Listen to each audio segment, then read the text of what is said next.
আরও একটি প্রশ্ন, দ্বিতীয় পর্যায়ক্রমিক মূল্যায়ন 2025-এর প্রশ্ন, সপ্তম শ্রেণী ইতিহাস, পূর্ণমান 50, সময় 1 ঘন্টা 30 মিনিট। সঠিক উত্তর নির্বাচন। শাসক হয়েও সুলতান উপাধি নেননি খিজির খান। ভারতে প্রথম জিজিয়া কর চালু হয় সিন্ধু প্রদেশে। বিজয়নগর সাম্রাজ্যের রাজধানী ছিল হাম্পি। আলাউদ্দিন খিলজির সময় দিল্লি আক্রান্ত হয় 2 বার। দাগ ও হুলিয়া ব্যবস্থা চালু রেখেছিলেন শের শাহ।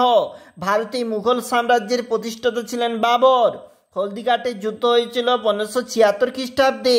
আলমগীর নামে পরিচিত ঔরঙ্গজেব কিলোঘড়ি প্রাসাদ তৈরি করেছিল কায়কোবাদ। দেখবে নিচের যে প্রশ্নটা রয়েছে, কার রাজত্বকালে বিজয়নগরের গৌরব বেড়েছিল? কৃষ্ণদেব রায়ের রাজত্বকালে। ইবন বতুতা কার সময় ভারতে আসেন? মোহাম্মদ বিন তুগলকের আমলে। খরাজ কি? কৃষি জমির উপর আরোপ করা এক ধরনের কর।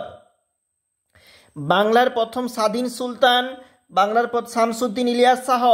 আকবরনামা কার লেখা? আকবরনামা হচ্ছে আবুল ফজলের লেখা।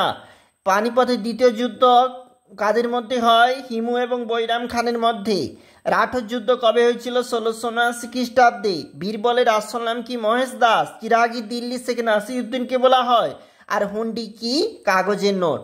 এর নিচের প্রশ্নগুলো 2 নম্বরের জন্য, তার নিচের প্রশ্নগুলো এগুলো 3 নম্বরের জন্য, আর এইগুলো রয়েছে 5 নম্বরের জন্য।